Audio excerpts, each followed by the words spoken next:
इस समय Instagram, Facebook, WhatsApp, newspaper खबरों में एक तस्वीर, एक वीडियो काफी वायरल हो रही है। दो ट्राले हैं, उनके ऊपर दो बड़ी बड़ी शिलाएं रखी हुई हैं। उन शिलाओं के ऊपर पुष्प मालाएं चढ़ी हुई हैं। साथ ही उन ट्रालों के आगे पीछे अगल बगल हजारों की संख्या में लोग जय श्री राम के नारे लगा रहे हैं। असल में ये शिलाएं सालिग्राम शिलाएं हैं जो कि भगवान श्री राम मंदिर के निर्माण में अयोध्या जा रही हैं।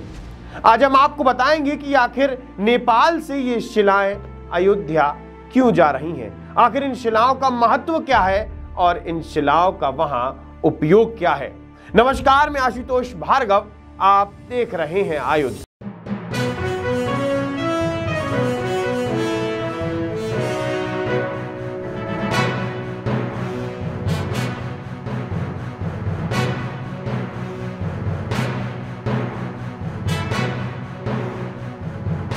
नेपाल की गंडकी नदी से निकाली गई ये दो विशाल सालिग्राम की शिलाएं अपना 8 दिन का सफर तय करने के बाद आज अयोध्या पहुंच चुकी हैं। इसी के साथ ही राम मंदिर ट्रस्ट का यह कहना है कि इन शिलाओं से भगवान श्री राम के बाल्य स्वरूप को उकेरा जाएगा। साथ ही विशेषज्ञों के अनुसार ये शिलाएं लगभग 600 करोड़ साल पुरानी है। इसी के साथ ही इन दो शिलाओं का कुल वजन 26 टन और 14 टन बताया जा रहा है। प्रश्न यही है कि इन शिलाओं को नेपाल से ही क्यों लाया गया, आखिर इन शिलाओं को गंडकी नदी से ही क्यों निकाला गया, जबकि भारत में राजस्थान, मध्य प्रदेश और उत्तर प्रदेश में भी काफी मात्रा में पत्थर निकाला जाता है। राजस्थान तो संगमरमर के लिए प्रसिद्ध है और संगमरमर की भी मूर्तियां बनाई जाती हैं।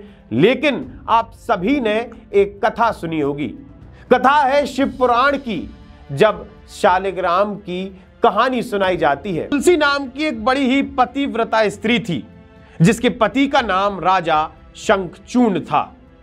तुलसी हमेशा भगवान नारायण या फिर कहा जाए भगवान विष्णु की आराधना में लगी रहती थी। साथ ही उसका पति राजा शंखचूर्ण दानवों का राजा था।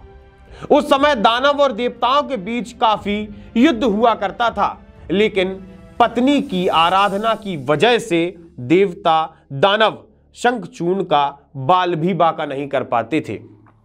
इस बात की शिकायत लेकर देवता भगवान विष्णु के सामने पहुंचते हैं और कहते हैं, आपकी भक्त की वजह से हम उसके पति का वध नहीं कर पा रहे। जिसके बाद भगवान विष्णु अपना वेश बदलकर तुलसी के सामने पहुंचते हैं और उसका व्रत खंडित करवा देते हैं। इसी बीच देवता दानव शंखचूर्ण का वध कर देते हैं। जैसे ही तुलसी को भगवान विष्णु के छल का पता लगता है, तुलसी भगवान विष्णु को श्राप दे देती है और भगवान विष्णु उसी समय पाषाण रूप में आ जाते हैं। जिसके बाद भगवान विष्णु तुलसी को यह वरदान देते हैं कि कलयुग में तुम पृथ्वी पर तुलसी और गंडकी नदी के नाम से जानी जाओगी और मैं तुम्हारे अंदर हमेशा वास करूंगा। जिसके बाद से गंडकी नदी के अंदर जो पत्थर मिलते हैं, जो पत्थर पाए जाते हैं, वो शालिग्राम है जो कि भगवान विष्णु का स्वरूप है। इस गंडकी नदी का उद्गम स्थल नेपाल में है, जहां पर नेपाल से ये नदी बिहार आती है और गंगा नदी में मिल जाती है। अगर इसकी साइंटिफिक बात की जाए, अगर हम इसे विज्ञान की दृष्टिकोण से देखें, ये एकमात्र ऐसी नदी है जिसके अंदर से निकली हुई शिलाओं को अगर हम गौर से देखेंगे तो इनके ऊपर शंख, चक्र और गदे की आकृति बनी रहती है। ये गंडकी नदी नेपाल से निकल कर आती है और भारत में आकर बिहार में गंगा नदी में मिल जाती है।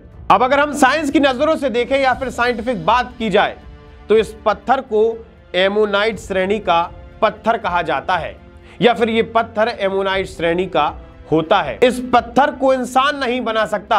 अगर साइंस की भाषा में समझें तो ये पत्थर मैन मेड नहीं है। ये शालिग्राम की शिलाएं भूवैज्ञानिक तरीके से बनती हैं, मतलब करोड़ों साल ये शिलाएं पानी के अंदर रहती हैं और इसके बाद इनमें अलग प्रकार की चमक और अलग प्रकार की डिजाइन निकल कर सामने आती है। अब ये शिलाएं अयोध्या पहुंच चुकी हैं और राम मंदिर निर्माण में इन्हें लगाया जाएगा। आप हमारे साथ जुड़े रहिए, देखते रहिए आयुध। आप हमारे चैनल को सब्सक्राइब कर सकते हैं। हम फेसबुक, इंस्टाग्राम, ट्विटर हर जगह मौजूद हैं। आपका बहुत बहुत धन्यवाद।